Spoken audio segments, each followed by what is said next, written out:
वर्णिवेशरमणीयदर्शनं मन्दहासरुचिराननाम्भुजम् पूजितं सुरनरोत्तमेरमुदा धर्मनन्दनमहं विचिन्तये। वामी यस्य स्थिता राधा श्रीश्च यस्यास्ति वक्षसि वृन्दावनविहारन्तं श्रीकृष्णं हृदि चिन्तये। ॐ अवतारिणे श्रीस्वामिनारायणाय नमो नमः। श्रीहरिकृष्णाय घनश्यामाय नमो नमः। श्रीपूर्णपुरुषोत्तमाय नमो नमः।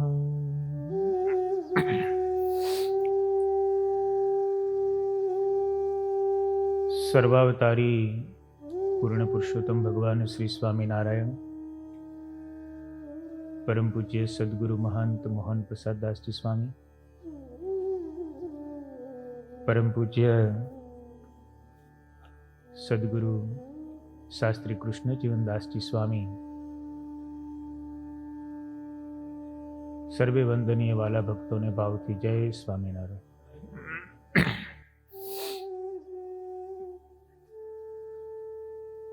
गई काले शिक्षापत्री भाष्यनी कथामां बे श्लोक आपणे श्रवण कर्या।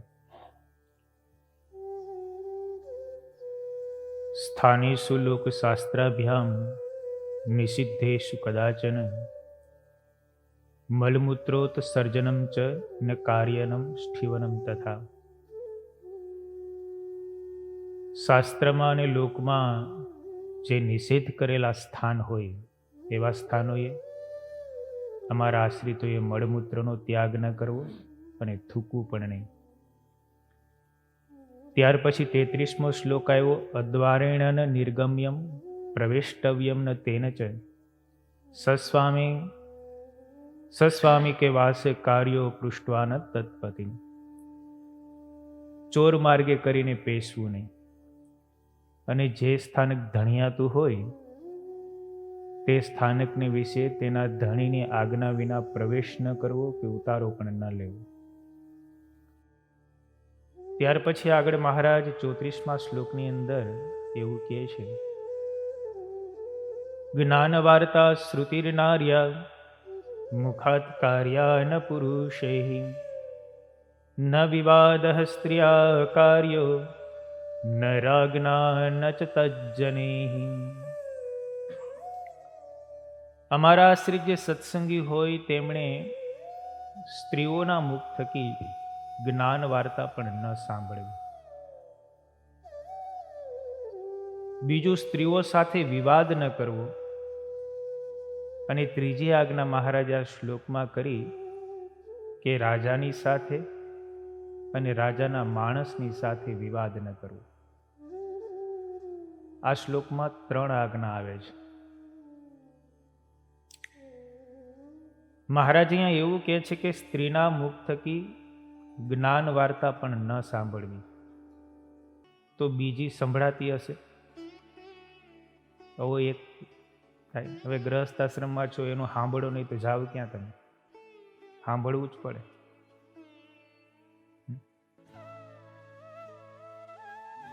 પણ જ્યાં કેવળ સ્ત્રીઓની સભા હોય અને સ્ત્રીઓ જ્ઞાન વાર્તા કરતી હોય એવી સભામાં જઈને પુરુષોએ ક્યારેય પણ એ જ્ઞાન વાર્તાને સાંભળવી નહીં। અહીંયા થોડોક વિવેક મહારાજે બતાવ્યો છે। કારણ કે એકલી સ્ત્રી હોય અને એમની પાસે તમે સમાગમ કરવા માટે જાઓ તો ભ્રષ્ટ થવાનો ભય રહે। અથવા તો સ્ત્રીઓનો સમુદાય હોય તો પણ એમના મુખેથી જ્યારે જ્ઞાન વાર્તા સાંભળવામાં આવે તો જેની તમે વાત સાંભળો એમાં તમારું ચિત્ત આકર્ષાયા વિના રહે નહીં। એ હેતુથી પણ સ્ત્રીઓના મુખથી જ્ઞાન વાર્તા શ્રવણ ન કરવી। સતાનંદ સ્વામી અન્ય શાસ્ત્રોની સાંખો પણ શા માટે સ્ત્રીઓનો સંસર્ગ પુરુષોએ ઓછામાં ઓછો રાખવો? ગૃહસ્થાશ્રમની અંદર પણ પોતાના પત્ની હોય એની સાથે પણ પ્રયોજન પૂરતો વ્યવહાર કરવો, એમ શાસ્ત્રકારો કહે છે. એટલે અમારા જે સત્સંગી હોય એમને મહારાજ કે સ્ત્રીઓના મુખથી વાતો ન સાંભળી. સતાનંદ સ્વામી શ્રીમદ ભાગવતનું દૃષ્ટાંત એમનું કોટેશન તાકતા એવું કહે છે, ન તથાસ્તસ્ય ભવેન મોહો બંધાશ્ચાન્ય પ્રસંગતઃ યોષિત સંગસ યથા પુંસો યથા તત સંગી સંગતઃ. પુરુષને જેવું સ્ત્રીના સંગથી બંધન થાય છે એવું જ સ્ત્રીના સંગમાં રહેલા સંગી થકી પણ બંધન થાય છે. કેવળ સ્ત્રીઓનો જ સંગ ન કરવો એટલું જ નહીં, પણ સ્ત્રીઓનો જેને સંગ હોય ને એવા પુરુષનો પણ સંગ ન કરવો. કારણ કે એ પુરુષના સંગમાં રહેવાથી પણ એ આપણને જાતે દાડે સ્ત્રીઓનો સંગ કરાવી આપે. એટલે સ્ત્રીઓની સાથે જેને વધારે બેઠક ઉઠક હોય, જેને વધારે બોલચાલના સંબંધ હોય એવા પુરુષની સાથે પણ સંગ ન કરવો, એમ ભાગવતની અંદર લખેલું છે. બલમ મે પશ્ય માયયા સ્ત્રી મૈયા જૈનો દિશામ યા કરોતિ પદામ ક્રાંતમ ભ્રુવિ ભૃંજૈન કેવલમ. સ્ત્રીઓ કેવી છે તો કે 10 દિશાઓને જીતનારી છે. એને કોઈ વશ કરી ન શકે અને એ બધાને વશ કરી લે. એ સ્ત્રી રૂપી જે માયાનું બળ છે, એક ભગવાનની શક્તિ છે, એ માયારૂપી પ્રકૃતિના વિલાસમાં ગમે તેવો હોય ને તો પણ એ દબાઈ જાય. ગમે તેવા મોટા મોટા સમર્થ મહાપુરુષો પણ સ્ત્રીના ભ્રકુટીના વિલાસમાં પતનને પાયમાં છે. તો પછી અલ્પજીવનું શું ગજું? એ તો ભ્રષ્ટ થયા વિના રહે જ નહીં. એટલે જ્યાં સુધી સંગ ન કરે ત્યાં સુધી શુદ્ધ રહે, પણ જો સંગમાં આવે અને એમાં આસક્ત થાય તો એ ભ્રષ્ટ થયા વિના રહે જ નહીં. એટલે ભાગવતમાં લખ્યું, અગ્નિ પ્રમદા નામ ઘૃત કુંભ સમહ પુમાન. અગ્નિ છે તે સ્ત્રી છે તે અગ્નિ સમાન છે, અને પુરુષ છે ને એ ઘીનો ઘડો છે. હવે ઘીને તમે અગ્નિની પાસે લઈ જાઓ તો એ ઓગળ્યા વિના રહેવાનો જ નથી. કારણ કે અગ્નિનો ધર્મ છે એ ગમે તેને આવે તો પણ એને કાં તો બાળી નાખે ને કાં તો ઓગાળી નાખે. એટલે એનાથી હંમેશા દૂર રહેવું. યત્ર સ્ત્રી યત્ર કિતવો બાલો યત્રાનુશાસિતા મજ્જયંતી તે વસાહ રાજન નદ્યામ મસ્નવાતૈવ. વિદુર નીતિની અંદર પણ એવું કહેલું છે કે જ્યાં સ્ત્રીનું રાજ્ય હોય, જ્યાં ઠગારાનું રાજ્ય હોય અને જ્યાં બાળકનું રાજ્ય હોય અને એનું શાસન કરનારા સ્ત્રી, ઠગ અને બાળક હોય, એવા રાજ્યની અંદર કોઈનું ભલું થાય નહીં. એવા રાજ્યની અંદર રહેવું જ નહીં. એટલે સ્ત્રીના રાજ જ્યાં હોય ત્યાંથી દૂર જવું, એવું ભાગવતમાં કીધું છે. મહાદેવજી સ્ત્રીના ગુણ બતાવે છે અને દોષ પણ બતાવે છે ભાગવતજીની અંદર. એમાં દોષ બતાવતા એવું લખે છે, અનૃતમ સાહસમ મયા મૂર્ખવત મતિલોભિતા અશૌચમ નિર્દયત્વમ ચ સ્ત્રીણામ એતત સ્વભાવજમ. કેટલાક દોષો સ્ત્રીઓમાં સ્વાભાવિક હોય, એ દરેક સ્ત્રીમાં હોય ને હોય જ, એમ ભગવાન શંકર કહે છે. મહાદેવજી પાર્વતીને ઉપદેશ આપે છે ત્યારે એક તો જૂઠું બોલવું, ખોટું બોલવું એ સ્ત્રીનો સહજ સ્વભાવ હોય. ખબર જ ન પડે તમને, એની વાત એવી જ લાગે કે સાચું જ બોલે છે પણ હોય બધું જ ખોટું. એક એનો સહજ ગુણ બતાવ્યો. બીજું સાહસ, એના જેવું કોઈ સાહસ ન કરી શકે. નિષ્કુળાનંદ સ્વામીએ પણ જુઓ ને 106 પ્રકરણની અંદર લખ્યું છે, એ જ ઓરડો દેખીને ડરે ને એ જ સર્પ ઉપર પગ ભરે. અંધારામાં દોરડું પડ્યું હોય તો એની ઉપર પગ દેતી ભરે, પણ સર્પ નીકળ્યો તો એની ઉપર પગ મૂકી દે, કારણ કે એના જેવું કોઈ સાહસ કરી ન શકે. એટલે સાહસ છે, પાછી માયા છે, એનામાં સહજ માયા રહેલી હોય. ગમે તેને ગમે તેવી રીતે આવરી લેવો, એના જેવું કોઈને ન ફાવે. ચોથો દુર્ગુણ લખ્યો મૂર્ખાઈ હોય એનામાં. ક્યારેક ક્યારેક એવી મૂર્ખાઈ કરી બેસે કે જો બીજો કોઈ પણ ન કરી શકે. પછી કે અતિશય લોભીપણું, અશૌચ એટલે અપવિત્રતાપણું અને નિર્દયતા એનામાં હોય. પોતાનો લાભ જતો દેખાય કે પોતે કંઈક વાકમાં આવ્યા હોય તો બીજાને નિર્દયપણે કરીને મારી નાખવા એના માટે સહજ હોય. પોતાના સ્વાર્થની સિદ્ધિને માટે પોતાના પુત્રને કે પોતાના પતિને પણ મારી નાખે એવા કિસ્સાઓ સમાજમાં બનતા હોય છે. કારણ કે એટલા બધા સાહસી હોય. માટે એવા દુર્ગુણોથી યુક્ત જે સ્ત્રી હોય એમનો સહજ સ્વભાવે સંગત્વ જુઓ. વાલ્મીકી ઋષિ તો રામાયણની અંદર સ્ત્રીઓની પ્રકૃતિ વિશે એવું લખે છે કે વીજળીની જેવી ચપળતા હોય એવી ચપળતા કોઈની ન હોય, પણ એના કરતાં પણ સ્ત્રીની ચપળતા વિશેષ છે. શાસ્ત્રોમાં જેવી શસ્ત્રમાં જેવી તીક્ષ્ણતા લખેલી હોય એવી તીક્ષ્ણતા કેમાં ન હોય? તલવારની ધારની સામે કોણ હોય? બરછીની અણીની સામે કોણ ટકી શકે? પણ સ્ત્રીની તીક્ષ્ણતા છે ને એ તો એના કરતાં પણ ભયંકર હોય છે. અને ગરુડ તથા વાયુની જેવી ઝડપ હોય એવી ઝડપ કોઈની ન હોય, પણ વાલ્મીકી રામાયણમાં એવું લખે છે કે સ્ત્રીની ઝડપ તો એના કરતાં પણ અત્યંત હોય છે. માટે તેનાથી અત્યંત દૂર રહેવું. શ્રીજી મહારાજ લોયાના 10મા વચનામૃતમાં પણ બહુ સરસ વાત કરે. મહારાજ કે જેમ દૂધ સાકરનું પાત્ર ભરેલું હોય અને પછી એમાં સર્પે લાડ બોળી અને તમે એને જોઈ જાઓ. દૂધ ભલે ગમે તેવું શ્વેત હોય, સફેદ હોય, ગળ્યું હોય, પણ સર્પની લાડ એમાં પડેલી તમે જોઈ જાઓ પછી એને તમે પીઓ ખરા? એને પીવાના જ નથી. એમ મહારાજ કે જેને પોતાનું આત્યંતિક કલ્યાણ ઈચ્છવું ને એને આ સ્ત્રી રૂપવાન છે અને કલ્યાણના માર્ગમાં વિરોધી છે અને આલોક અને પરલોકને વિશે મહા દુઃખમય છે. અને સ્ત્રીની પ્રાપ્તિ તો મહારાજ કે મને અનેક પશુ પક્ષીના જન્મમાં થઈ છે, અને જો આ જન્મની અંદર હું એમાં આસક્ત થઈશ તો ભગવાનની પ્રાપ્તિ મને ક્યારે થશે? મહારાજ એમાં લખે પણ અત્યારે તો આ જમાનામાં સ્ત્રીની પ્રાપ્તિ થવી બહુ દુર્લભ છે. કેટલાય વાંઢા રખડે છે. અને એક જન્મમાં મહારાજ કે સ્ત્રીની પ્રાપ્તિ થઈ છે, પણ એક કલ્યાણમાં અત્યંત વિઘ્નરૂપ છે એમ જાણીને મહારાજ કે જો એનો ત્યાગ કરે તો જ એમના સંગથી બચી શકે, નહીતર કોઈ દિવસ એમના સંગથી બચી શકાય નહીં. એક વખત મહારાજ વડતાલમાં સભા કરીને બેઠા હતા. એટલે કોઈ કે અમુક સંતોએ કે હરિભક્તોએ પ્રશ્ન પૂછ્યો મહારાજને, મહારાજ તમે આ સ્ત્રીના અને દ્રવ્યની બહુ ત્યાગ કરવાની વાતો કરો છો, કેમની સાથે વાતો નહીં કરવાની વાત કરો છો, તે મુક્ત પુરુષો એમની સાથે વાત કરે તેમાં શું બાંધો?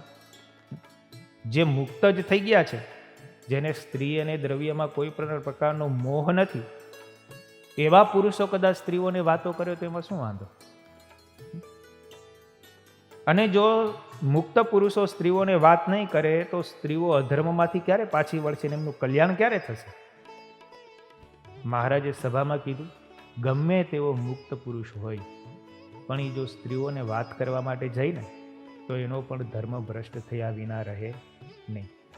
માટે જ્યાં સ્ત્રીઓની સભા હોય કેવળ ત્યાં મુક્ત પુરુષોએ પણ વાતો કરવા જેવી નહીં. મહારાજને એક વખત ગઢપુરમાં સંતોએ પૂછ્યું કે આ વૃદ્ધ સંતો હોય, વયોવૃદ્ધ હોય, એ કદાચ સ્ત્રીઓને વાતો કરવા જાય તો એમાં શું વિકાર થવાનો છે? મહારાજ કે જૂનું લુગડું હોય ને એ ફાટે ને તો એમાં જૂનું થીગડું લાગે. માટે એનાથી તો દૂર જ રહેવું. ગમે તેવો હોય તો પણ મોહ થયા વિના રહે નહીં. 60,000 વર્ષ સુધી તપ થઈ ગયું હોય, શરીરની ચામડીઓ બધી ઓગળી ગઈ હોય, હાડ માંસ બધું સુકાઈ ગયું હોય, હાવ હાડ પિંજર સૂકું થઈ ગયું હોય, છતાં પણ સ્ત્રીનો સ્પર્શ થાય તો એમાંથી પણ કામ વાસના જાગતી હોય, તો કેટલી મળવાન માયા હશે. એટલે મહારાજ કે એનો તો ક્યારેય પણ સંગ કરવો નહીં. એક વખત મહારાજ વડતાલમાં ગોમતી કિનારે સભા કરીને બેઠા હતા. તે એક સંતની નજર, સ્ત્રીઓની અને પુરુષોની બધી સભા હતી અલગ અલગ, એમાં એક સંતની નજર સ્ત્રીઓ સામે વેગીને જોવામાં થોડોક ફેર પડ્યો. એટલે મહારાજને આ વાતની ખબર પડી એટલે મહારાજ તરત ઉદાસ થઈ ગયા. મહારાજ કે હવારે તો અમારે આ સત્સંગમાં રહેવું જ નથી, અમારે આ સત્સંગ મૂકીને વયું જવું છે. અમે કેટલી કેટલી ધર્મ નિયમની વાતો કરીએ, સ્ત્રીના ત્યાગપણાની વાતો કરીએ, બ્રહ્મચર્યપણાની વાતો કરીએ, અમારી વાતને કોઈ માનતું જ નથી. અને સભામાં બેઠા બેઠા સ્ત્રીઓની સામે જોયા કરે છે. મહારાજ એવા ઉદાસ થઈ ગયા અને કોઈને બોલાવે નહીં ને સત્સંગમાંથી બહાર જવા માટેની તૈયારી કરવા માંડ્યા. પછી ભાઈ રામદાસ સ્વામી આવ્યા. મહારાજને કીધું, મહારાજ આ બધું શું છે? તમે આટલો બધો પક્ષપાત કેમ સાધુ ઉપર કરો છો? મહારાજ કે અમે શું સાધુ ઉપર પક્ષપાત કર્યું? મહારાજ કે આ ગ્રહસ્થાશ્રમ છે, સ્ત્રી રાખે, પુત્રમાં આસક્ત હોય, વર્ષમાં 1-2 વાર સંતોનો સમાગમ કરવા આવે, તમારી પાસે દર્શન આવે, તોય તમે કીધું તમને સાધુ મળ્યા, ભગવાન મળ્યા, જાઓ તમારું આત્યંતિક કલ્યાણ ને તમને અક્ષરધામ. અને આ સાધુ બિચારા તમારા માટે ઘરબાર છોડીને આવ્યા, પુત્ર પરિવાર સગાવાલા બધું જ છોડીને આવ્યા, તમારે માટે ભેખ લીધો ને એકવાર સ્ત્રી સામે દ્રષ્ટિ વહી ગઈ તો તમે કહો જાઓ, તો અમે ઉદાસ થઈને વહી જઈએ છીએ. આ પક્ષપાત નથી તો શું છે મહારાજ? મહારાજ કે એવું નથી, અમારે તમને બધાને એવા ચોખ્ખા કરવા છે કે તમારા દર્શને કરીને બીજા અનંત જીવ અક્ષરધામને પામે, એટલે મહારાજ કે અમે એવું કહીએ છીએ. બાકી તમને અક્ષરધામ તો મળવાનું જ છે, બાકી તમને અક્ષરધામ તો છે, પણ અમારે સાધુને એવા ચોખ્ખા કરવા છે કે એના દર્શન માત્રથી જીવોનું આત્યંતિક કલ્યાણ થવું જોઈએ. એટલે મહારાજ કે અમે તમને ધર્મ નિયમમાં વર્તાવીએ છીએ. રામદાસભાઈ પછી રામદાસભાઈએ પછી મહારાજની માફી માગી. મહારાજ હવે આવું સાધુ કોઈ નહીં કરે. પછી મહારાજ રાજી થઈ ગયા. કારણ કે મહારાજને છે ને વારે વારે ઘણા પ્રસંગો એવા આવે, કંઈક થાય. મહારાજે વચનામૃતમાં લખ્યું, કોઈને બ્રહ્મચર્યમાં ફેર પડ્યો તો અમને કોઈ વાત સંભળાવશો માં, અને જો એવી કોઈ વાત અમને સંભળાવો છો તો અરે અમારું મુખ છે તે શ્યામળું થઈ જાય છે. મહારાજે આવું વાત કરી વચનામૃતમાં.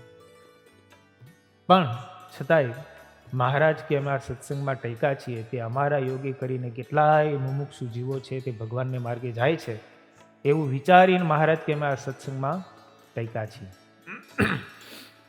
અક્ષરામૃતની અંદર ગુણાતીતાનંદ સ્વામીએ બહુ સરસ વાત લખી. મહારાજ કે બાય માણસ જ્યાં એકલા હોય ને ત્યાં તો ઉપદેશ દેવા જવું જ નહીં. ગુણાતીતાનંદ સ્વામી કે બાય માણસ જ્યાં ઘરે એકલા હોય ત્યાં તો ઉપદેશ દેવા જવું જ નહીં, અને એમની સાથે તો કોઈ વાતચીત કરશો જ નહીં. વળી સ્વામી બોલ્યા, સ્વામી કે બાય માણસ એકલા હોય ને ત્યાં ઉઘરાણી કરવાય જવું નહીં. એમ કહીને સ્વામીએ દ્રષ્ટાંત આપ્યું. એક વાણિયાએ કાઠી દરબારને 2000 રૂપિયા આપ્યા. તે કાઠી કે મારે ઘરે આવજો અને લઈ જાજો. તે વાણિયો એને ઘરે કાઠીને ઘરે 2000 રૂપિયા ઉઘરાવા દે. કાઠીએ એના ઘરનાને કહી રાખેલું કે હું ઘરને પછવાડે છું, વાણિયો પૈસા લેવા આવે ને ઘરમાં એટલે એને ઘરમાં પ્રવેશ કરવા દેજે, અને ઘરની અંદર પ્રવેશ કરે ને એટલે એને બધ ભરજે ને રાડ પાડજે કે મને વાણિયાએ મારી ઇજ્જત લૂંટી, મારી આબરૂ લૂંટી, એટલે હું આવીશ દોડી. સ્ત્રીને એવો પાઠ ભણાવી દીધો. ઓલો વાણિયો ગયો અંદર લેવા માટે, એટલે બાય માણસે કીધું કે અંદર આવો ને, તમને પૈસા આપું. વાણિયો તો પૈસાના લોભે અંદર ગયો, અને બાય માણસે બધ ભરી અને રાડ પાડી. કાઠી આવ્યો. કાઠી કે હમણાં જ કેસ કરું ને તને ફજેત કરું, તે મારી બાઈની આબરૂ લૂંટી. વાણિયો કે મને માફ કરો. તો કે માફ એક શરત ઉપર કરું, 2000 રૂપિયાનું જે ખર્ચ છે ને એની ઉપર લીટા તાણી દો. અને 2000 રૂપિયાના ખત ઉપર લીટા તણાવ્યા અને વાણિયાને મૂક્યો. આમ કહીને 2000 રૂપિયા જતા કર્યા. એટલે મહારાજ કે જ્યાં સ્ત્રી એકલી હોય ત્યાં જવું જ નહીં. ભારો પણ ચડાવો નહીં, એવો શબ્દ શાસ્ત્રોમાં લખ્યો. માટે એમના દર્શનથી તો હંમેશા છેટા જ રહેવું. ગઢપુરની અંદર મહારાજ સભા કરીને બેઠા હતા, એટલે નિષ્કુળાનંદ સ્વામી ત્યાંથી પસાર થયા. આગળ સ્ત્રીઓની સભા ભરાઈને બેઠી હતી. નિષ્કુળાનંદ સ્વામીને કે મહારાજ કે આવો આવો સ્વામી, અહીં આવો, અમારી બાજુમાં બેસો. મહારાજને નિષ્કુળાનંદ સ્વામી કે તમારી બાજુમાં બેસું તો મને સ્ત્રીઓના દર્શન થાય, તે હું તમારી પાસે નહીં બેસું. મહારાજ કે અમારી આજ્ઞા લોકો છો, જો અમારી આજ્ઞા લોકો તો તમને વિમુખ કરશું. નિષ્કુળાનંદ સ્વામી કે તમારો કર્યો વિમુખ થાય ને તો એમાં મારું સારું જ થશે, પણ આ સ્ત્રીઓના દર્શન કરીને એના યોગ્ય કરીને વિમુખ થાય ને તો મારે અનંત જન્મ ધરવા પડશે. માટે ભલે તમે વિમુખ કરો, પણ હું અહીંયા તો નહીં જ બેસું. એટલે આજ્ઞામાં પણ વિવેક જોઈએ. આજ્ઞામાં જો વિવેક ન હોય ને તો ઘણો અનર્થ સર્જાતો હોય. એટલે શ્રીજી મહારાજ કે ક્યારેક અમે આજ્ઞા કરીએ એમાં વિવેકપૂર્વક જોવું. મહારાજ કે અમે કચવાતા હોઈએ તો કચવાવા દેવા, પણ એ સમયે આજ્ઞાનું પાલન ન કરવું. શ્રી કૃષ્ણ ભગવાન જુઓ ને, મહાભારતમાં એક પ્રસંગ આવે. શ્રી કૃષ્ણ ભગવાને અર્જુનને કીધું કે અશ્વત્થામાનું માથું કાપી નાખો. તો એ સમયે મહારાજ કે ચીરકારી થવું, કહેતા ઘણી વાર લગાડવી, પણ તરત આજ્ઞાનું પાલન ન કરવું. અર્જુને વિચાર કર્યો મનમાં કે હું અશ્વત્થામાને મારી નાખું ભગવાન શ્રી કૃષ્ણની આજ્ઞાથી, તો એક તો બ્રહ્મહત્યા લાગે. તો એ બ્રહ્મહત્યા કોને માથે છે? ભગવાન શ્રી કૃષ્ણની આજ્ઞા પાડી નહીં અર્જુન. ભગવાન રાજી થયા કે હવે જ્યારે અમે આજ્ઞા કરીએ ત્યારે તમારે અમારી આજ્ઞા છે તે માનવી નહીં. મહારાજે એક વખત દાદા ખાચરને કીધું, ઓલી ડોશીનું માથું વાડી આવ જા, ધોળ કરતી હતી. તો દાદા ખાચર ગયા નહીં. મહારાજ, એને તમારું દર્શન છે, તમારો યોગ છે, જેને તમારું દર્શન અને તમારો યોગ હોય એનું માથું હું કેમ વાટું? તો એવી આજ્ઞા હોય તે ભગવાનની પણ ન માનવી. એટલે આજ્ઞા પાડવામાં પણ વિવેક જોઈએ. અને જો આજ્ઞા ન પાડીએ તો ભલે વિમુખ થતા હોય, પણ એવી આજ્ઞાથી વિમુખ થવું સારું. પણ અમુક આજ્ઞા પાડવામાં પણ વિવેક જોઈએ. ભગવાન ચૈતન્ય મહાપ્રભુ એ જગન્નાથપુરી પધાર્યા. એમની સાથે એમના 10-12 શિષ્યો હતા. એમાં એક હરિદાસ કરીને એમના શિષ્ય. એટલે ચૈતન્ય મહાપ્રભુએ પોતાના બધા શિષ્યોને કીધું કે ગામમાં જઈ અને ભિક્ષાટન કરી આવો. એટલે ભિક્ષા લેવા માટે બધા ગયા. એમાં બધા ભિક્ષા લઈને આવ્યા એટલે ચૈતન્ય મહાપ્રભુજીની પાસે બધાએ ભિક્ષા મૂકી. જેવી ભિક્ષા મૂકી એમાં એક ભિક્ષામાંથી અંદર આવેલા ચોખા બહુ સરસ હતા. એકદમ મોટો દાણો, એકદમ સ્વચ્છ ચોખા. એટલે ભગવાન ચૈતન્ય મહાપ્રભુજીએ પૂછ્યું કે આ ચોખા કોણ લાવ્યું છે? એટલે ચૈતન્ય મહાપ્રભુજીએ કીધું કે આ ચોખા છે ને નાના હરિદાસ છે ને એ લાવ્યા છે. હરિદાસને બોલાવવામાં આવ્યા. હરિદાસને કીધું કે તમે આ ચોખા ક્યાંથી લાવ્યા? તો કે તમારી શિષ્યા માધવી દેવી છે ને, એમણે આ ચોખા આપ્યા છે ભિક્ષામાં અને લાવ્યા છે. ચૈતન્ય મહાપ્રભુ કે માધવી દેવી તો વિધવા છે અને એકલા રહીએ છે, તમે એમના ઘરે ભિક્ષા લેવા ગયા? ચૈતન્ય મહાપ્રભુજી ઉદાસ થઈ ગયા. નાના હરિદાસને કીધું કે એકલી સ્ત્રી હોય ત્યાં ભિક્ષા લેવા માટે જવું ને એ પણ મોટો અપરાધ છે, અને એ પણ વિધવા સ્ત્રી. વિધવા સ્ત્રીઓનો તો સ્પર્શ ન થાય ને તમે એના હાથની ભિક્ષા લઈને આવ્યો, માટે તમે બહુ મોટું પાપ કર્યું છે. માટે અમારાથી દૂર થઈ જાઓ અને આનું પ્રાયશ્ચિત કરો. નાના હરિદાસ જગન્નાથપુરીથી ચાલી અને પ્રયાગ આવ્યા, અને પ્રયાગની અંદર એણે પોતાના પ્રાણ છોડી દીધા, જળ સમાધિ લઈ લીધી. ચૈતન્ય મહાપ્રભુજીને આ વાતની ખબર પડી એટલે ચૈતન્ય મહાપ્રભુજીએ કીધું કે નાના હરિદાસે એણે જે ભૂલ કરી છે ને એનું યથાર્થ પ્રાયશ્ચિત કર્યું છે. આ ભૂલનું દેહનો ત્યાગ સિવાય બીજું કોઈ પ્રાયશ્ચિત જ ન હોય. આટલો બધો સ્ત્રીનો ત્યાગ સંબંધી વાત કરવાની વાત કરી. ભગવાન બુદ્ધના શિષ્ય એક આનંદ હતા. એટલે ભગવાન બુદ્ધના શિષ્ય આનંદે એક વખત ગુરુદેવને પૂછ્યું કે ભગવાન, સ્ત્રીઓની સાથે અમારે જોવું કે ન જોવું? સ્ત્રીઓની સાથે અમારે વાત કરવી કે ન કરવી? ભગવાન બુદ્ધ આનંદને કહે છે કે સ્ત્રીઓની સામે પણ ક્યારેય જોવું નહીં અને એની સાથે વાતચીત પણ ક્યારેય કરવી નહીં. એટલે આનંદ કહે છે સ્ત્રીઓ કદાચ અમારી સાથે વાત કરવા માટે આવે તો અમારે શું કરવું? એટલે ભગવાન બુદ્ધ કહે છે સ્ત્રીઓ વાત કરવા માટે આવે તો તમારે મૌન થઈ જવું, અથવા તો જે જગ્યાએ સ્ત્રી આવે ત્યાંથી તમારે ખસી જવું, પણ એમની સાથે બોલવું તો નહીં જ. પણ આનંદને એવું હતું કે અત્યારે જો આપણા સમાજની અંદર, સાધુ સમાજની અંદર અને આપણા સંઘની અંદર જો સ્ત્રીઓને લઈએ ને તો સ્ત્રીઓનું પણ કલ્યાણ થાય. એટલે એણે આનંદે પોતાના બીજા જે મિત્રો હતા, ટૂંકમાં પોતાના જે ગુરુભાઈઓ હતા, એ બધા ગુરુભાઈઓને એકત્રિત કર્યા અને કીધું કે આપણે ભગવાન બુદ્ધને કહીએ કે કોઈ પણ સંજોગે સ્ત્રીઓને તમે સંઘમાં લ્યો, જેથી કરીને સ્ત્રીઓનું પણ કલ્યાણ થાય, એને પણ સાચો માર્ગ મળે, એમનો પણ મોક્ષ થાય. એટલે પછી થોડા ઘણા શિષ્યો ભેગા કર્યા અને બધાને વાત કરી, અને પછી આનંદે જઈ અને ભગવાન બુદ્ધને કીધું કે બધાનો મત એવો છે કે સ્ત્રીઓને જો સંઘમાં પ્રવેશ કરવા દેવામાં આવે ને તો વધારે સારું. બહુમતી જોઈએ પછી ગુરુ કરે હું. એટલે ભગવાન બુદ્ધે કીધું કંઈ વાંધો નહીં, પણ તમે સ્ત્રીઓને સંઘમાં લેશો તો મારે તમને એટલું જ કહેવાનું છે કે આપણે પ્રવર્તાવેલું જે મત છે, આપણો જે સંઘ છે, એ અણિશુદ્ધ મારા પ્રમાણે જો સ્ત્રીઓને સંઘમાં ન લ્યો ને તો 5000 વર્ષ સુધી આમાં ઊની આંચ આવે એમ નથી.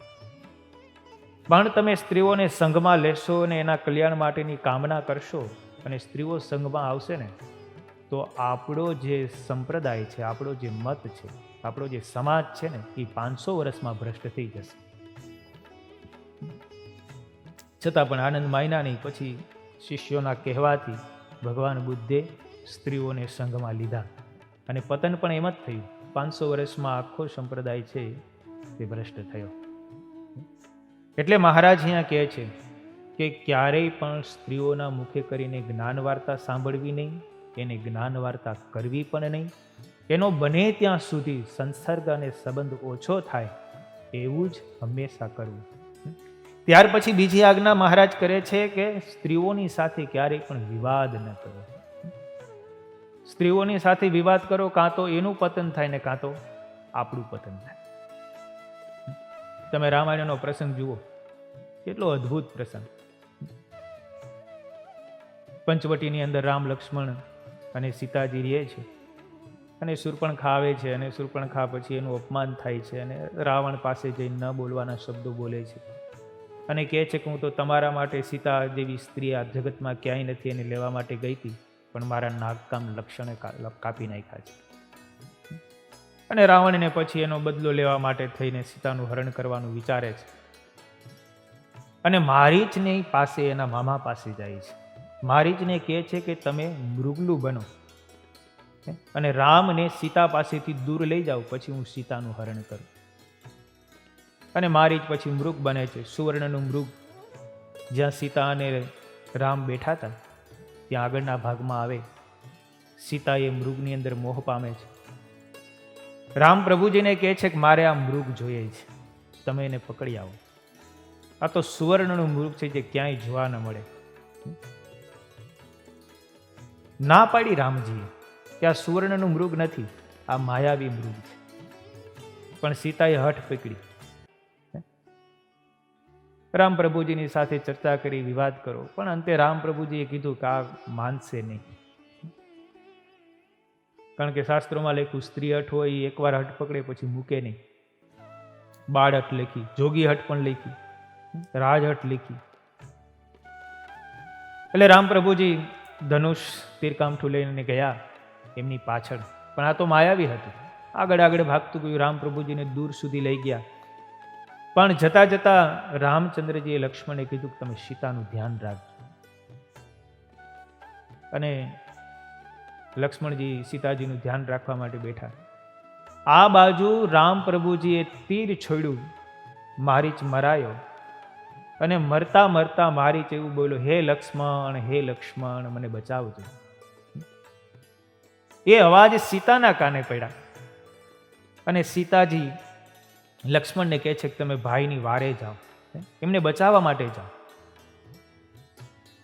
ત્યારે લક્ષ્મણજી કહે છે કે ભગવાન રામ ખૂબ સમર્થ છે, એને કોઈ કાંઈ કરી શકે નહીં. એ સાક્ષાત ભગવાન છે, ગમે તેવો હોય ને તો પણ એમની આગળ પરાસ્ત થઈ જાય. આ તો એક મૃગલું છે. છતાં પણ સીતાજી માનતા નથી. સીતાજી કહે છે કે તમે જાઓ. લક્ષ્મણજી કહે છે કે પ્રભુને કંઈ નહીં થાય અને પ્રભુની આજ્ઞા છે કે તમારું ધ્યાન રાખવા માટે અહીંયા રહું. આ જંગલ છે, વગડો છે, અહીંયા સ્ત્રી એકલી રહે સારું નહીં. તમે પ્રભુની જરાય ચિંતા ન કરો. છતાં પણ સીતાજી જરાય માનતા નથી અને સીતાજી અંતે ન બોલવાના શબ્દો બોલે છે. સીતાજી કહે છે કે ભરતે તમને એટલા માટે જ અમારી સાથે મોકલા છે કે તમે રામને મારી નાખો અને સીતા અમને વરે. પણ હું મરી જઈશ, પણ તમને તો નહીં જ વરું. ન બોલવાના શબ્દો બોલ્યા. લક્ષ્મણજી કહે છે કે આ સ્ત્રી છે, એ નહીં જ માને, એમની સાથે વિવાદ કરવો યોગ્ય નથી. અને અંતે લક્ષ્મણજી ના છૂટકે પછી સીતાજીને કહે છે કે તમે કુટિયામાં રહેજો, હું લક્ષ્મણ રેખા તાણી દઉં છું, આ રેખાની બારે નીકળતા નહીં. અને લક્ષ્મણજી ભગવાન પ્રભુજીની પાસે જાય છે. પાછળથી રાવણ આવે છે, સાધુનો વેશ લઈ અને ભિક્ષા માગે છે. અને સીતાજી દેવા માટે જાય છે, પણ રેખાની અંદર થઈને આપે છે. રાવણ કહે છે કે હું અંદર નહીં આવું, તમે બહાર જઈને મને આપો ભિક્ષા, તો હું તમારું ભિક્ષાનો સ્વીકાર કરીશ, નહીતર એમને હું ચાલ્યો જઈશ. અંતે ના છૂટકે સીતાજીને લક્ષ્મણના વચન પણ ભૂલાણા. અને રાવણ એને ભિક્ષા દેવા જાય છે. અને આપણે જાણીએ છીએ પ્રસંગ, રાવણ પછી સીતાને ઉપાડી ગયો. પણ વચન માયના હોત તો. નિષ્કુળાનંદ સ્વામી એટલે લખ્યું, ગમે તેવી હોય તો ઇન્દિરા તો ખરી ને, સ્ત્રી તો ખરી ને.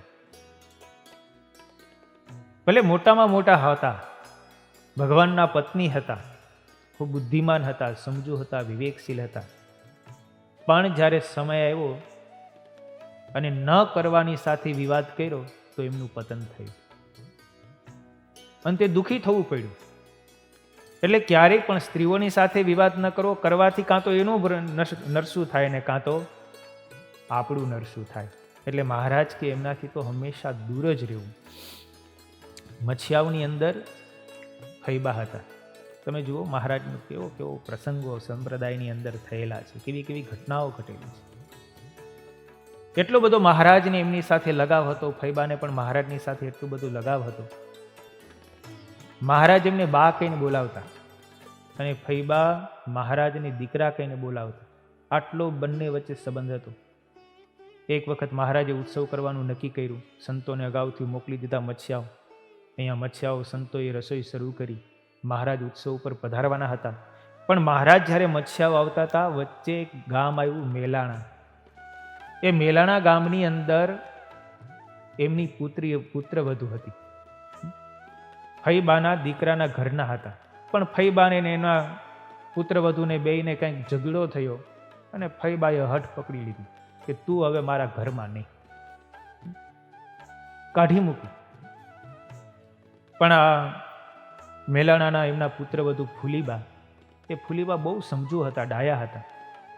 પણ અમુક સમયે ક્યારેક એવી હઠ પકડાઈ જાય, એવી જીદ પકડાઈ જાય, પછી મુકાય નહીં. અને ઘરમાંથી કાઢી મૂક્યા. ફૂલીબા એમના પિયર જતા રહ્યા. મા બાપને વાત કરી બધી કે મારી કાંઈ ભૂલ નથી, પણ સાસુએ મને પોતાની જીદને ખાતર મને કાઢી મૂકી છે. મહારાજ ત્યાં મલાણા પધાર્યા અને મહારાજે એને બધી વાત કરી. ફૂલીબાએ બે હાથ જોડીને પ્રાર્થના કરી, મહારાજ તમે કહો તો હું જોડું ઉપાડવા મોઢામાં લેવા તૈયાર છું, તમે કયો એમ કરવા તૈયાર છું, તમે કહો તો એને સાષ્ટાંગ પ્રણામ કરું, પણ મને પાછી બોલાવી લે એવી તમે કંઈક કરો. મહારાજે એની નિર્દોષ ભાવે વાત સાંભળી. મહારાજ કે તમારી કંઈ ભૂલ નથી, અમે ફૈબાને સમજાવશું. મહારાજ કે અમે જઈએ છીએ. મહારાજ મચ્છિયાઓ પધાર્યા. મેળા ઉપર ફૈબા હતા. મહારાજ આવ્યા, સમાચાર આવ્યા, તરત જ ફૈબા બારે આવ્યા. મેળાના પગથિયાની સીડી ઉતરતા હતા. આ બાજુ મહારાજ આવ્યા. મહારાજે 2-3 પગથિયા ચડ્યા. મહારાજે તરત કીધું, ફૈબા તમે અમારી એક વાત માનશો? ફૈબા કે મહારાજ તમે કયો એમ કરવાનું જ હોય ને. મહારાજ કે એમ નહીં, તમે અમને વચન આપો, અમે કહેશો એમ તમે કરશો. 2-3 વાર મહારાજ હવે કીધું એટલે ફૈબાને લાડ થઈ ગઈ કે મહારાજ આવે છે, વચ્ચે મલાણા ગામ આવે છે, કદાચ ફૂલીબાને મળીને આવ્યા હોય તો. એટલે તરત જ ફૈબાએ કીધું કે મહારાજ તમે કહેશો એ બધું જ કરીશ, પણ ઓલી ડાકણની વાત કરતા નહીં. તરત આવો શબ્દ બોલ્યો. મહારાજ કે અમારે તમને એના વિશે જ વાત કરવી છે. મહારાજ કે અમે એને મળીને આવ્યા છીએ, એની કાંઈ ભૂલ નથી, અને કદાચ એની ભૂલ થઈ ગઈ હોય તો એ માફી માંગવા તૈયાર છે. એને ત્યાં સુધી કીધું છે કે જોડું મોઢામાં લેશે, તમે કયો એમ કરશે, પછી શું? તા તો ફૈબા ઉકળી ઉઠા. મહારાજને ન બોલવાના શબ્દો કેવા લાગ્યા. મહારાજને કહે છે કે તમે એનો પક્ષ રાખો છો, તમે અત્યારે અમારે ઘરે આવ્યા છે, એ ડાકણને તો મારા ઘરમાં ગરવા જ નહીં દઉં. તમારી બધી આજ્ઞા પાડી પણ આ તો પડશે જ નહીં. મહારાજ કે અમારે તમને આજ મનાવવું છે, તમારે અમારી આ વાતનો સ્વીકાર કરવો જ પડશે. જો તમે અમારા વચનો નહીં માનો ને તો અમે મત્સ્યાઓમાં અત્યારે રહેશું ને અત્યારે જ ચાલ્યા જશું. ફૈબા કે મહારાજ તમારે જેમ કરવું હોય તેમ કરો, પણ એ ડાકણને તો મારા ઘરમાં નહીં જ કરવા દો. મારે એનું મોઢું જ જોવું નથી, પછી શું? મહારાજ કે આની સાથે વિવાદ કરવામાં બહુ માલ નથી. મહારાજ ઉદાસ થઈ ગયા. સંતોને અગાઉ મોકલી દીધા હતા, સંતો રસોઈ કરતા હતા, જમણવારની પંક્તિ બેસવાની તૈયારી હતી, બધી રસોઈ તૈયાર થઈ ગઈ હતી. શીરાનો એક મોટો બધો ઘાણ ઉતરી ગયો હતો. મહારાજને કે મહારાજ સંતોને કે સંતો ચાલો આપણે અહીંયા રહેવું નથી. ફૈબા કે મહારાજ તમારે જાવું હોય તો જાઓ, સંતોને લઈ જવા હોય તો લઈ જાઓ, પણ એ વચન તો હું નહીં માનું, તે નહીં જ માનું. મહારાજ કે અમે મત્સ્યાઓનું પાણી હરામ કરશું હો. મહારાજ તમારે જે કરવું હોય તે કરો, પણ તમારું આ વચન તો મારાથી નહીં જ મને. મહારાજે સંતોને કીધું ચાલો આપણે હવે આજથી મત્સ્યાઓનું પાણી હરામ. અને મહારાજ સંતો લઈને નીકળી ગયા. પણ હવે સંતો બધા ભૂખા કરવું શું? વચ્ચે એક ગામ આવ્યું, ગામમાં ભિક્ષા માગવા ગયા. સંતોને કીધું ભિક્ષા માગવા જાઓ, પણ કાંઈ મળ્યું નહીં. પણ અદ્ભુતાનંદ સ્વામી આગળ ફરીને મત્સ્યાઓ આવતા હતા. તે વચ્ચે માર્ગની અંદર ભિક્ષા બધી ભેગી કરી આવતા કે ઉત્સવ છે તો થોડુંક સીધું સામાન ભેગું લેતા જાય. તે અદ્ભુતાનંદ સ્વામી પાસે લોટ હતો અધમણ જેટલો, એમાંથી બાટી બનાવી ને પછી બધા સંતો જમાડી મહારાજે. આ બાજુ મત્સ્યાઓના ફઈબાઈને એમ થયું કે મહારાજને તો વયા ગયા, મારી બહુ મોટી ભૂલ થઈ ગઈ, પશ્ચાતાપ થયો કે મહારાજને હું વડાવા જાઉં, લેવા જાઉં પાછી. એ લેવા માટે જઈને નીકળી તા એના ભાઈએ કીધું મહારાજ તો નાટક કરતા હોય, એ પાછા આવશે, તમને બીવરાવા માટે થઈને આવું કરે છે. એ ભાઈના વચન માયના અને મત્સ્યાઓના ફઈબા પાછા આવતા રહ્યા. મહારાજે પાણી હરામ કર્યું. શું મળ્યું? કહેવાય છે આપણા સંપ્રદાયની અંદર મધ્ય પ્રકરણના વચનામૃતો મત્સ્યાઓના હતા. પણ મહારાજ ઉદાસ થયા અને પાણી હરામ કર્યું. પછી મધ્ય પ્રકરણના વચનામૃતો છે ને એ ગઢડા મધ્ય પ્રકરણમાં કરી નાખ્યું. બોલો, વચનામૃતમાં નામ મત્સ્યાઓનું કાઢી નાખ્યું. આજે તમે જુઓ સત્સંગીઓ યાત્રાળુઓ દર્શન કરવા માટે જતા હોય તો મત્સ્યાઓ અત્યારે કોઈ દર્શન કરવા નથી જતું ઘડી. એટલે કહેવાનું એ છે કે ભગવાન અને મોટા સંત એમની સાથે જ્યારે વિવાદ કરીએ તો શું પરિણામ આવે છે. એટલે મહારાજ કે સ્ત્રીઓની સાથે વિવાદ ન કરવો. જો એમની સાથે દર્શન વિવાદ કરીએ તો એમાં આપણે ફાવીએ જ નહીં. તમે ગઢડા મંદિરમાં જાઓ ને તો ગઢડા મંદિરની પ્રદક્ષિણા ફરો ને તો ખબર હોય તો પ્રદક્ષિણાની અંદર પ્રદક્ષિણા સીધે સીધી નથી, પ્રદક્ષિણામાં ખૂણામાં ખાચો પડે છે સેજ. આપણે ઉતારા છે ને, ઉતારા બાજુથી તમે સીડી ચડો ને પછી પ્રદક્ષિણામાં જાઓ ને તો ત્યાં ખાચો છે. મંદિર બનતું હતું ને એટલે ત્યાં ખાચો પડતો. ખાચો પડવાનું કારણ શું હતું કે પાયા નખાતા હતા એટલે ત્યાંથી દરબારગઢમાંથી બહાર નીકળવાનો રસ્તો છે. બે બાજુ રસ્તા છે. તમે દરબારગઢની અંદર જાઓ ને તો મંદિરની અંદર પ્રવેશ કરો ત્યારે એક દરબારગઢમાં જવાનો રસ્તો છે અને એક સંત આશ્રમથી બાજુથી જઈને તો ત્યાં એક કમાડ આવે છે અને ત્યાંથી અંદર પણ જવાય છે. એટલે આ બાજુનો જે રસ્તો હતો ને એ રસ્તો જો પ્રદક્ષિણા આખી સીધી કરવી હોય તો ત્યાં રસ્તો બંધ કરવો પડે, રસ્તો કપાઈ જાય. એટલે મહારાજે કીધું કે આપણે આ બંધ કરી દઈએ. તા તો દરબાર દાદા ખાચરના ફઈબા આવ્યા અને સોમબાએ કીધું કે મહારાજ અહીંયા દાદા ખાચરને ગાડું કાઢવું હોય, આ રસ્તો બંધ નહીં થાય. મહારાજ કહે અહીંયા રસ્તો આપણે બંધ કરી દઈએ, આ બાજુ રસ્તો છે જ, તો અહીંથી રસ્તો બંધ કરી દઈએ, એમાં શું ગાડું ત્યાંથી જાય. મહારાજ ગાડું અહીંથી જ જાશે અને રસ્તો બંધ નહીં થાય, તમારે જે કરવું હોય તે કરો. મહારાજને સીધા ચોખ્ખા શબ્દોમાં કહી દીધું, તમારે જે કરવું હોય તે કરો. મહારાજ કે અહીંયા તમારે ખાચાની શું જરૂર છે, અહીંથી ને ભલે ને. ત્યાં તો સોમભાઈ આકરા થઈ ગયા. મહારાજ ખાંચો રહેશે રહેશે ને રહેશે, હવે કઈ કેવું? મહારાજ કે આની સામે જીદ નથી કરવી. પછી પ્રદક્ષિણામાં અત્યારે હજી ખાંચો છે. બોલો કેવી કેવી ઘટનાઓ છે સંપ્રદાયમાં. મહારાજના બધા અનુભવોથી આવી છે ને, એટલે મહારાજે લખી નાખ્યું શિક્ષાપત્રીમાં કે સ્ત્રીઓની સાથે બહુ વિવાદ ન કરવો. એ કેને એમ કરી નાખવું, પણ બધું ધ્યાન રાખવું, પછી બહુ કેમ ન કરી રાખવું. નહીતર એમાંથી બહુ મોટો વિનાશ સર્જાઈ જાય ક્યારેક. કારણ કે શાસ્ત્રોમાં એવું લખ્યું, સ્ત્રીની બુદ્ધિ પગની પાની શું. એને બહુ આગળનું ન સૂજે. ભવિષ્યકાળ જે વિચારે ને તો ક્યારેક એમની વાતોમાં તથ્ય પણ હોય, ન હોય એવું નથી, પણ વિવેકપૂર્વક બુદ્ધિપૂર્વક જેટલી સલાહ માલવી ઘટે એટલી મનાય, જે માનવી ન ઘટે તે ન મનાય. એટલે મહારાજ કે એઓની સાથે વિવાદ ન કરવો.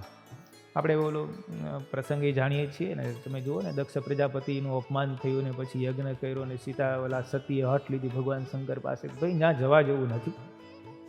ત્યાં તમે જશો આપણો યજ્ઞમાં ભાગ રાખ્યો નથી, અને ત્યાં તમે જશો તો તમારું સન્માન થશે નહીં. છતાંય સતી હઠ પકડી ગયા. શું પરિણામ આવ્યું? ભગવાન શંકરે બહુ મનાવ્યા, તમારે ન આવવું હોય તો ભલે, પણ હું તો જવાની જ છું. મારા પિતા યજ્ઞ કરીને એમાં હું ન જાઉં તો? કારણ કે એની બધી બહેનો હતી ને, એ બધી બહેનો એના પતિઓની સાથે વિમાનમાં બેસીને કૈલાસ ઉપર થઈને જ નીકળતી હતી. એટલે આને બહુ મન થયું અને સતી ગયા. કોઈએ સન્માન ન કર્યું. એક એની માતાએ બોલાવી, પણ બીજા કોઈ એની બહેનોએ ન બોલાવી, એના પિતાએ પણ ન બોલાવી. યજ્ઞશાળામાં ગઈ તો પતિનો ભાગ જોયો નહીં, અને સતી પછી બળી મુવા. જીદ ન કરી હોત તો કાંઈ વાંધો આવત નહીં. એટલે મહારાજ કે ક્યારેય પણ સ્ત્રીઓ સંગાથે વિવાદ કરવો નહીં. બીજું, રાજા સંગાથે અને રાજાના માણસ સંગાથે વિવાદ ન કરવો. જેમ સ્ત્રી હઠ છે એમ રાજ હઠ પણ છે. એની સાથે જો વિવાદ કરીએ તો આપણું પતન થાય જ. વલ્લભીપુરનો રાજા હતો શિલાદિત્ય. પછી એ શિલાદિત્યની એક કુંવરી હતી, 10 વર્ષની છોકરી, પણ બહુ બુદ્ધિશાળી. એનો એક શેઠિયો હતો નગરની અંદર, કાકુ કરીને, કરોડપતિ. એની પણ 10 વર્ષની એક છોકરી, એ પણ બહુ બુદ્ધિશાળી.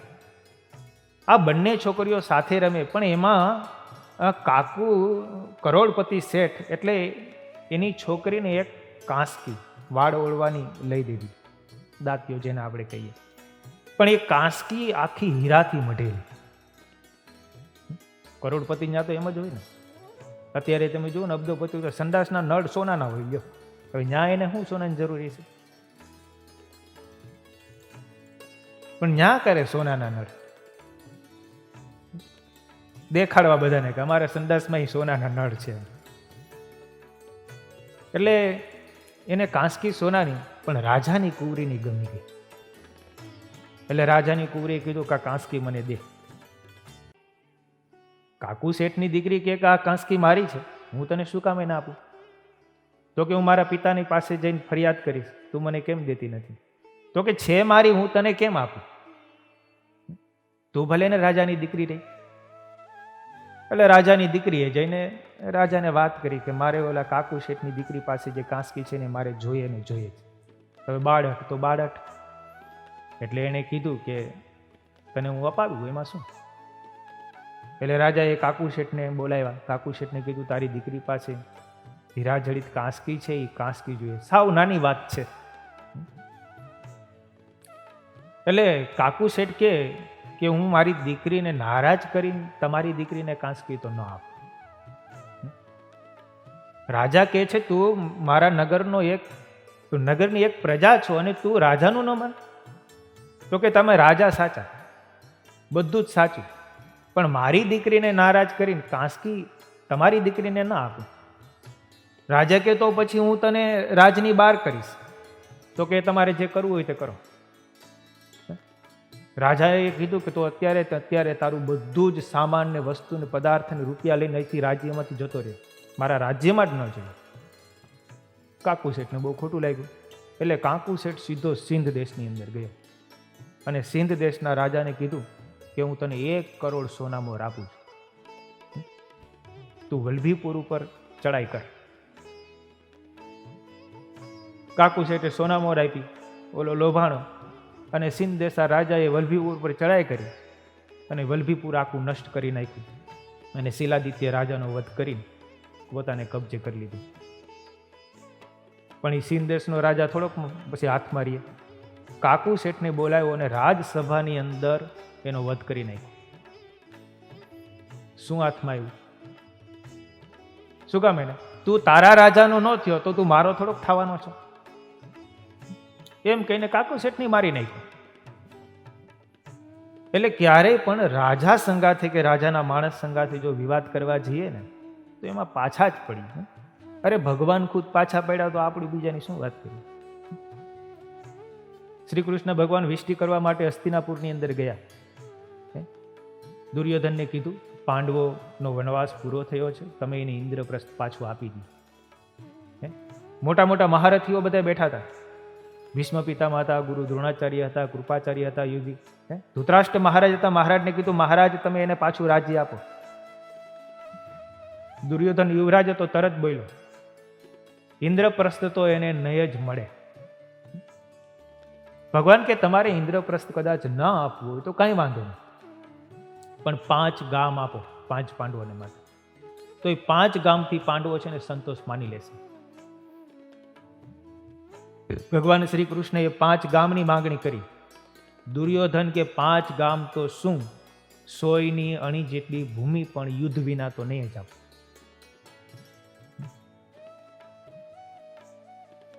ભગવાન એ હારી ગયા. આ રાજાનો પુત્ર છે, આની સાથે વિવાદ કરવામાં કાંઈ માલ છે નહીં. અને ધૃતરાષ્ટ્રને પોતાના પુત્રમાં મોહ હતો, ભગવાનના વચન પણ મનાણા નહીં. અંતે શું વિનાશ થયો? આખો કૌરવ કુળનો વિનાશ સર્જાણો. માટે ક્યારેય પણ હઠ ન કરવી, જીદ ન કરવી, વિવાદ ન કરવો, અને જો કરીએ તો એમાં પતન થાય ને થાય. ઓલા 2 મહેમાન હતા ને, એક ગામથી બીજે ગામ જતા હતા, વચ્ચે એક ઝાડનું ખેતર આવ્યું. હવે 2 જણા રસ્તા ઉપર હાલ્યા જતા હતા, 2 મુસલમાન રસ્તા ઉપર હાલ્યા જતા હતા, 2ની મોટી મોટી દાઢી, અને 2 જણા વાતું કરે. આ ખેતરમાં બાજરો છે, ઓલા જુવાર છે, તે જુવાર 30 કળશી થશે. ઓલો બીજો કે 30 કળશીની 40 કળશી થશે. ખેતર બીજાનું. 2 જણા રસ્તા ઉપર હાલ્યા જ જાય છે. ઓલો કે 30 કળશી થશે ને ઓલો કે નહીં 40 કળશી થશે. 2 જણા એવા જીદ્યા એવા ને એવો વિવાદ 2 સર્જાણો. એક મહેમાને બીજા મહેમાન ઉપર ચડી ગયો ને દાઢી ખેંચી લીધી. બોલ કે 30 કળશી જ થશે. એટલે ઓલો બીજો મુસલમાન કે દાઢી કૂચે કૂચો થાય પણ હકડી કફ ન હટું. હા, દાઢીના ભલે કૂચે કૂચા થઈ જાય પણ 40 કળશી એટલે 40 કળશી, બાકી 30 કળશી તો નહીં જ થાય. હવે એને ઘરે આવવાની હતી જુએ, પણ જીદ છે ને આવી છે, એ વિનાશ સર્જા વિના રહે નહીં. એટલે શ્રીજી મહારાજા શ્લોકની અંદર આજ્ઞા કરી, સ્ત્રીઓના મુખથી ક્યારેય પણ જ્ઞાન વાર્તા શ્રવણ કરવી નહીં, સ્ત્રીઓની સાથે વિવાદ ન કરવો, રાજાની સાથે કે રાજાના માણસની સાથે પણ ક્યારેય વિવાદ કરવો નહીં. સહજાનંદ સ્વામી મહારાજની જય. સ્વામિનારાયણ નારાયણ નારાયણ.